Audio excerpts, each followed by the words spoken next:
করব কাজ, গর্ব দেশ, সবার আগে বাংলাদেশ।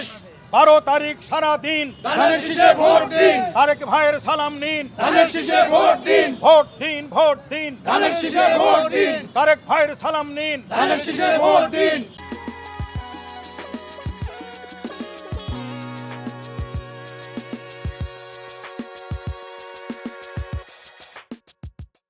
গর্ব কাজ, গর্ব দেশ, সবার আগে বাংলাদেশ। গর্ব কাজ, গর্ব দেশ, সবার আগে বাংলাদেশ। 12 তারিখ সারা দিন ধানের শীষে ভোট দিন, তারেক রহমানের সালাম নিন, ধানের শীষে ভোট দিন।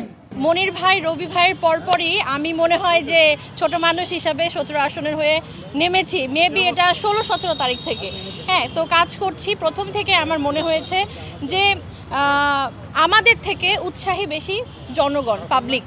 17 আসনে আমরা আসছি তারেক জিয়ার পক্ষ থেকে তার থানা শীষের ভোটার পরিচালনা বা ভোট চাইতে চাই যে আমরা সংস্কৃতি মনা কেউ আসুক।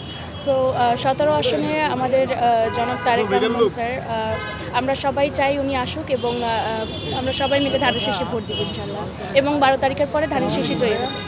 আগামী দিনের রাষ্ট্রনায়ক জনাব তারেক রহমানের জন্যই আমরা এসেছি সবাই ভোট চাইতে।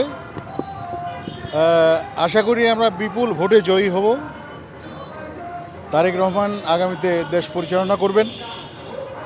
অলরেডি আমি আর ছোটো ভাই মনির খান তারেক রহমানের প্রচারণার সর্বশেষ ঠাকুরগাঁয়ে মির্জা ফখরুল সাহেবের এলাকাতে আমরা দুজনেই গিয়েছিলাম। ওখান থেকে আমরা এখন এসছি। তো সেখানেও ধানের শীষে ভোট চেয়েছি। তো আশা করব জাতীয়তাবাদী দল জয়ী হবে, দেশ পরিচালনা করবে। আমি নির্বাচন পরিচালনা কমিটির একজন সদস্য সেই হিসাবে এবং সাংস্কৃতিক উপকমিটির প্রধান আমাকে এই দল নির্বাচনকালীন সময় পর্যন্ত বানিয়েছেন। সেই আলোকেই সাংস্কৃতিক কর্মীদের নিয়ে, আমার এই পরিবারের ভাই বোনদেরকে নিয়ে সারা বাংলাদেশে আমরা কাজ করছি। ইতিমধ্যেই বিভিন্ন ধরনের কন্টেন্ট আমরা তৈরি করেছি, গান, কবিতা, ছোট ছোট নাটিকা, বিভিন্নভাবেই মানুষকে উদ্বুদ্ধ করবার জন্য এবং ধানের শীষে ভোট দেওয়ার জন্য। 17 বছর ভোট না দেওয়ার যে আকাঙ্ক্ষা ভিতরে কাজ করছিল, যে হাহাকার, যে কষ্ট মানুষের মধ্যে ছিল, সেই 17 বছর পরে একটা সুস্থ সুন্দর পরিবেশে মানুষ ভোট দেবে। মানুষ ওত পেতে আছে কখন সেই 12 তারিখটি আসবে, কখন কেন্দ্রে গিয়ে নিজের গণতান্ত্রিক অধিকারটা নিজে হাতে করে ভোটটা দিতে পারবেন। এবং ভোট এই ভাতের অধিকারের দাবিতে কিন্তু তারেক রহমান বারবার বলছেন যে আসুন, বাংলাদেশকে সুস্থ সুন্দর সবুজ বাংলাদেশ গড়তে হলে সাধারণ মানুষের রায় ছাড়া কোনো বিকল্প পথ খোলা নাই। 25শে ডিসেম্বর যখন জনাব তারেক রহমান ভাই এসছেন, তখন থেকে তারা অনেক উৎসাহী যে আমরা একটা যে আছে না, যে আমরা একটা মনে হয় যে আমাবস্যার চাঁদ পেয়েছি, এরকম একটা অবস্থা। কারণ আমরা কেউই এখন নিরাপত্তার সহিত আমরা থাকতে পাচ্ছি না। আমাদের কি দরকার? আমাদের শান্তি দরকার, আমাদের নিরাপদ একটা স্থান দরকার।